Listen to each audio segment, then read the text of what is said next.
Continúa por acá, dejo los links en la descripción del video. ¿Puede ser que alguien no lo hayan tomado en un trabajo por estar tatuado? Puede ser. No sería lo más estúpido que oí esta semana. En otros tiempos, estar tatuado significaba que habías estado preso. Entonces, cuando ibas tatuado a una entrevista, veían un tatuaje en una entrevista laboral, decían, este tipo estuvo preso. Y no, gracias.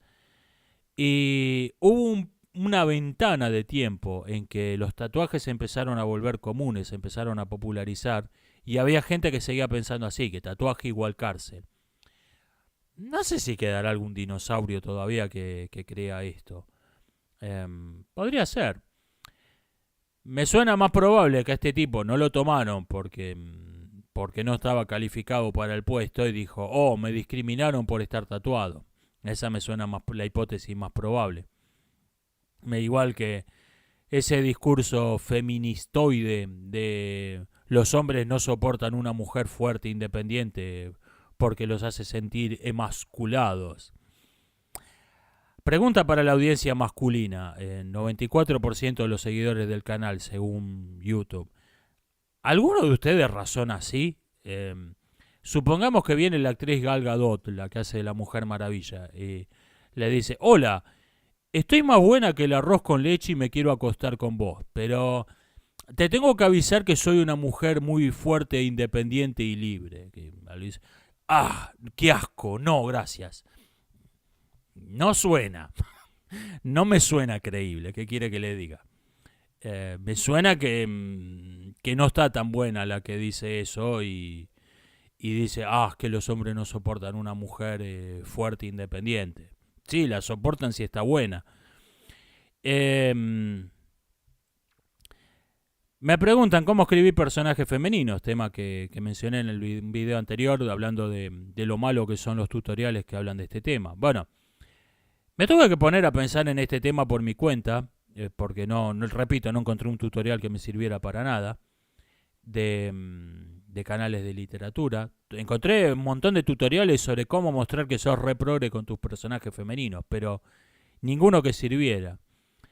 Y las conclusiones a las que llegué. Primero, hay que tener en cuenta las diferencias psicológicas, las diferencias sociales, culturales, incluso biológicas, al, para no cometer errores groseros. Esto es muy una cuestión de... Es muy un recurso de comedia, el saber que los hombres hablan de un modo y las mujeres hablan de otro. Esto es para evitar errores gruesos. Y después noté dos cosas. Una, algo que decía la actriz Hilary Swank cuando contaba que para prepararse para su rol en Boys Don't Cry, Los chicos no lloran, salía a la calle vestida de hombre con una libreta de apuntes en un bolsillo. Iba a la taberna de Moe a tomar una cerveza, salía a hacer cosas, a interactuar con gente, y cada tanto alguien le decía, discúlpame, vos sos una mujer, ¿no? Sí, ¿cómo te diste cuenta? Sacaba la libreta de apunte y anotaba, ¿cómo te diste cuenta? Eh, Anotaba todo lo que tenía que corregir, todo lo que le había delatado. Y cuando se puso a leer esa libreta, todos los apuntes que había tomado, se encontró un patrón que se repetía. Nunca la habían descubierto porque salió distraída con las uñas pintadas a la calle. Ese cliché típico de comedia. Alguien que se disfraza del otro sexo y se le olvida algo. Sale con las uñas pintadas. Nunca fue eso.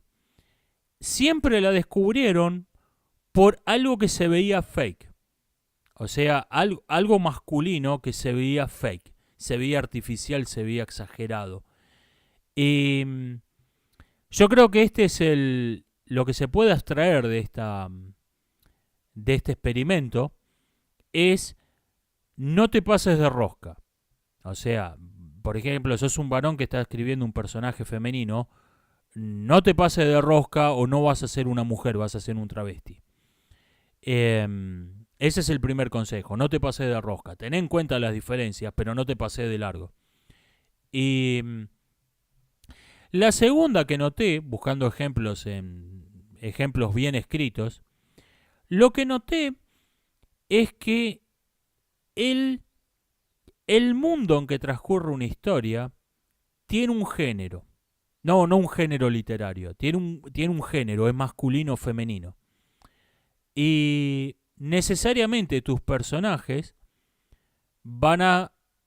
Va a haber de dos tipos. Van a ser los que tienen el mismo género que el mundo y los que tienen el otro género.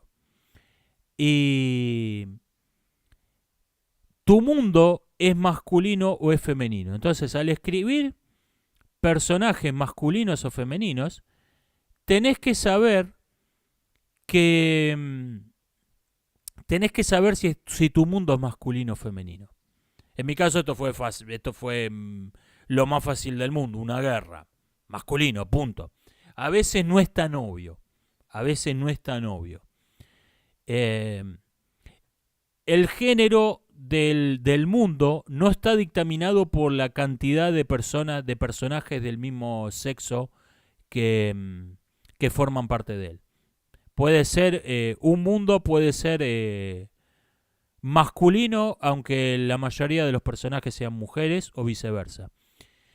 A veces es complejo. En mi caso fue lo más fácil del mundo, una guerra, masculino, punto. Entonces, los personajes que no pertenecen a ese mundo tienen que ser los personajes más racionales, tienen que ser los personajes más sensatos, los más lógicos, porque no están embebidos en todos los aspectos irracionales de ese mundo.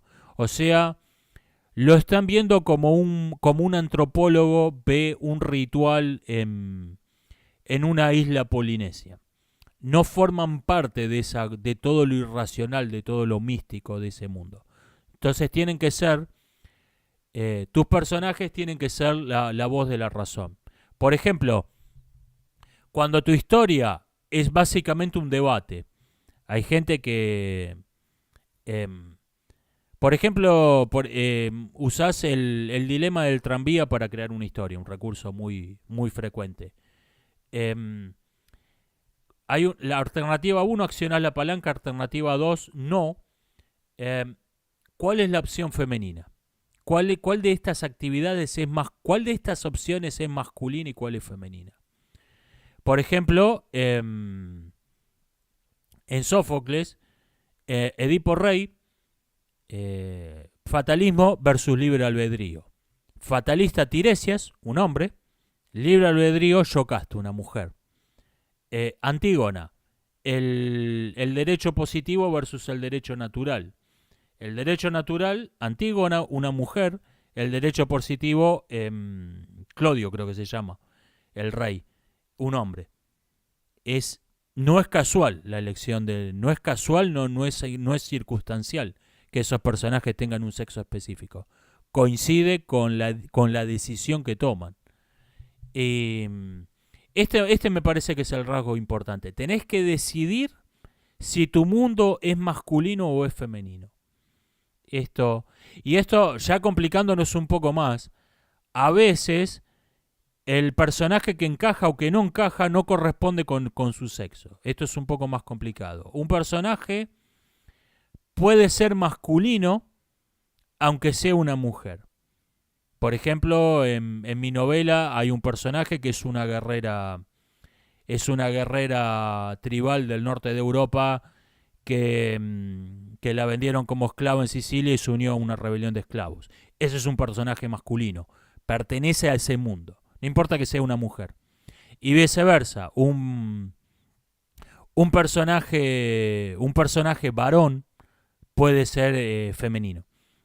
Ahí se complica un poco, pero yo creo que lo básico es reconocer si tu mundo es masculino o si tu mundo es femenino. Y una vez que estableciste eso, al personaje que no pertenece a ese mundo, tenés que atribuirle las características de la sensatez, de la racionalidad, de la mirada distante, del ser objetivo, ser neutral. Eso me parece que es importante. Me dicen, en vez de asumir que algo es falso hasta que demuestre lo contrario, ¿no es más razonable asumir que es verdadero hasta que demuestre lo contrario? Por ejemplo, Yo no tengo pruebas de que existe la ciudad de Montevideo hasta que no vaya a Montevideo. Bueno, mal ejemplo porque estuve en Montevideo, pero digamos, yo nunca estuve en Timbuktu. Entonces, ¿cómo sé? No sé, no es razonable asumir que existe Timbuktu hasta que demuestre lo contrario. El problema es que en este caso tengo un montón de evidencias indirectas para afirmar que la ciudad de Timbuktu existe. Si rechazo esa hipótesis, tendría que pensar que hay un montón de gente que me estuvo mintiendo sin un objetivo claro, que las fotos de Timbuktu que he visto son falsas, o están tomadas en otra parte, que tendría que asumir un montón de cosas que son muy extrañas y no veo cuál es el sentido. ¿Qué sentido tiene que todo el mundo confabule para hacerme creer que existe una ciudad llamada Timbuktu? Cuando no es este caso, o sea, tengo un montón de evidencias indirectas de que existe. No es que alguien me dice, vi una rata de 3 metros color verde, sigue siendo lo razonable aceptar, o sea, cuando no tengo ninguna razón, ni directa ni indirecta, para creer que existe, la hipótesis más razonable es creer que no existe hasta que tenga evidencias de lo contrario. Me considero un virtuoso por capricho, algo que una cosa que decía Camus, Albert Camus.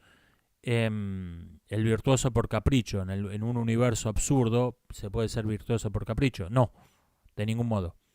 Yo creo que hay un bien, un mal absolutos. Y no hay una virtud caprichosa.